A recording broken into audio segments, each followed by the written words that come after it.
Hi అండి, welcome back to my channel Yashasri world. ఈరోజు మీ అందరికీ జొన్నవాడ శ్రీ మల్లికార్జున స్వామి కామాక్షి తాయి దేవస్థానం చూపిస్తున్నానండి.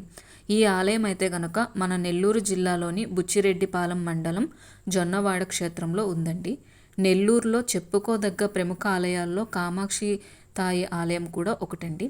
ఈ ఆలయం అయితే మనకి పెన్నా నది తీరాన ఉంటుంది. నదికి ఆనుకొని ఉంటుందండి ఆలయం వచ్చేసి. శ్రీ మల్లికార్జున కామాక్షి తాయి అమ్మవారికి నిలయమై అలరాలుతున్న ఈ జొన్నవాడ పురాతనమైన పురాణ ప్రసిద్ధి గాంచిందండి.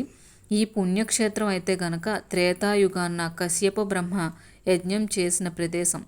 అందుకనే యజ్ఞవాటిక జొన్నవాడగా సార్థకమైంది. వాంఛితార్థ ప్రదాయిని శ్రీ కామాక్షి తాయి స్థాయిని ఆదిశంకరులు సేవించారని ప్రతీతి. శ్రీ మల్లికార్జున స్వామి కామాక్షి తాయి సన్నిధిలో రేవు ఉంటుందండి. అదే పెన్నా నదికి ఆనుకొని ఉంటుందని చెప్పాను కదా, ఆ రేవుని కశ్యప తీర్థం అని కూడా అంటారండి. అక్కడ స్నానం చేస్తే మనకున్న దోషాలన్నీ తొలగిపోతాయని చెప్తూ ఉంటారు. బ్రహ్మర్షి అయిన కశ్యప బ్రహ్మ ఒకనాడు కర్మభూమి అయిన భూలోకంకి వచ్చి నరసింహకొండ పెన్నా నదిని దర్శించి అక్కడ యజ్ఞం చేస్తే మంచిదని అనుకుని నరసింహకొండకు పెన్నా నదికి ఉత్తరానున్న భూమిని యజ్ఞవాటికగా చేసుకున్నారండి. ఆ యజ్ఞవాటిక ముందే గార్హపత్యము అను అగ్నిని నిర్మించుకున్నారు. 3 విధాలైన అగ్నికుండాలను అయితే నిర్మించుకున్నారండి. ఆ అగ్నికుండాలలో గార్హపత్యాగ్ని కుండ నుండి వెలువడిన తేజస్సు దశ దిశలా వ్యాపించిందంటండి.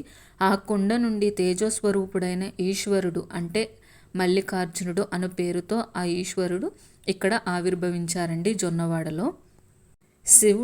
ఈశ్వరుడు మల్లికార్జునుడుగా ఇక్కడ ఉన్నందున పార్వతీ అమ్మవారైతే కైలాసాన్న స్వామివారి కోసం వెతుక్కుంటూ ఉంటున్నారంటండి. చివరిగా జొన్నవాడైతే చేరుకున్నారంట. పార్వతీదేవి వెతకగా జొన్నవాడలో కనిపించారంటండి. పార్వతీదేవిని చూసి ఈశ్వరుడు దేవి దగ్గరికి వచ్చి, దేవి నాకు ఈ ప్రదేశం బాగా నచ్చింది, నేను ఇక్కడే ఉంటాను, ఇక్కడి నుంచి రాను, నాతో పాటు మీరు కూడా ఉండండి ఇక్కడ అని చెప్పి అమ్మవారికి అయితే ఆదేశించారంట. అమ్మవారు కూడా దానికి ఒప్పుకున్నారంటండి స్వామివారి మాటకి.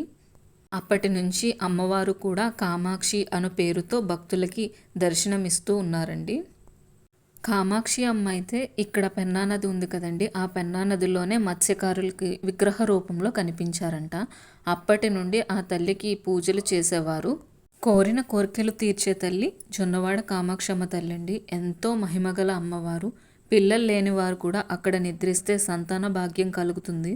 ఎంతోమంది భక్తులు ఎక్కడెక్కడి నుంచో వచ్చి దర్శనం చేసుకుంటారండి అమ్మవారిని అయితే. పిల్లలు పుట్టాలి అనుకునే వారి కోసం అమ్మవారి కొడిముద్దను ప్రసాదంగా ఇస్తారండి. అమ్మవారి ఆలయంలో అయితే నిత్యం అన్నదానం చేస్తారండి. ఎప్పుడూ నిత్యం జరుగుతూనే ఉంటుంది. అలానే ఇక్కడ తలనీలాలు కూడా ఇస్తారండి.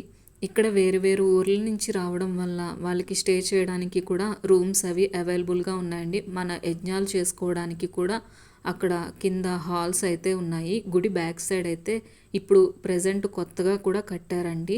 అదే గుడికి స్టార్టింగ్ నుంచి వస్తున్నప్పుడే మనకి సైడ్స్ కనిపిస్తూ ఉంటాయి. రూమ్స్, యజ్ఞాల కోసం హాల్స్ కూడా ఉంటాయండి. అంతేకాదండి, ఇక్కడ ప్రతి శుక్రవారం కూడా రాహుకాల పూజలు అయితే జరుగుతాయి. అంటే ఇన్ని వారాలని చెప్పి మొక్కుకుంటారండి. మొక్కుకొని రాహుకాల పూజలు చేసుకుంటారు. అనుకున్న కోరిక తప్పక నెరవేరుతుందండి. చాలామంది అంగ ప్రదక్షిణలు కూడా చేస్తారు. అంత మహిమగల అమ్మవారు. గుడి లోపలికి రాగానే ఎదురుగా ఒక మండపం ఉంటుందండి. ఆ మండపంలోని గర్భగుడికి ముందుగా ఉంటుందండి. ఆ మండపంలోని స్వామివారికి కళ్యాణం చేస్తారండి. అలానే వచ్చిన భక్తులు కూడా అక్కడ నిద్రిస్తూ ఉంటారు. గుడికి కుడివైపుగా ప్రసాదం కౌంటరు, అలానే టికెట్స్, దర్శనం టికెట్లు అన్నీ కూడా అక్కడే అవైలబుల్గా ఉంటాయండి. గుడికి కుడివైపుగా ఉంటాయి. అటు నుంచి మనం ప్రదక్షిణాలు చేస్తుండగా మనకి కావాల్సిన వస్తువులన్నీ అక్కడన్నీ దొరుకుతాయండి. బయట దొరుకుతాయి, లోపల కూడా అమ్మవారి తాళ్ళు, ప్రసాదాలు అన్నీ దొరుకుతాయి. కొంచెం అలా ఫ్రంట్కి రాగానే పెద్ద మండపాలు ఉంటాయండి. ఆ మండపాల్లోనే చిన్న ఉప ఆలయాలు ఉంటాయి. అంటే శివయ్య యొక్క ఆలయాలు, దక్షిణామూర్తి ఆలయం, అలానే దుర్గాదేవి ఆలయం, నవగ్రహాలు, అమ్మవారి అద్దాల మండపం కూడా ఉంటుందండి. చాలా బాగుంటుంది. ఇలాంటి చిన్న చిన్న గుళ్ళు ఉంటాయి. ఇప్పుడు మీరు చూస్తుంది అయితే నవగ్రహాల గుడి కూడా కనిపిస్తుందండి మీకు. కాలభైరవుడు కూడా ఉంటారు. ఈ మొత్తం గుడి చుట్టూ చిన్న చిన్న ఉప ఆలయాలు ఉంటాయండి. అమ్మవారి గుడికి ఎడమ వైపు అయితే ఇప్పుడు మీరు చూస్తున్న శివలింగాలు అయితే ఉంటాయండి. అక్కడ ఇప్పుడు కొత్తగా ధ్వజస్తంభం కూడా నిలబెట్టారు. మన అంతటా మనమే అభిషేకం చేసుకోవచ్చండి స్వామివారికి. ఇప్పుడు మీరు చూస్తున్న రూమ్ వచ్చేసి యజ్ఞం చేసుకోవడానికండి. ఆ పక్కన ఉన్నది వాటర్ కానీ పెట్టారు. ఇన్నాళ్ళు గోశాల ఉండేదండి. ఇప్పుడు గోవులు లేక వాటర్ చలివేంద్రం అయితే పెట్టారు.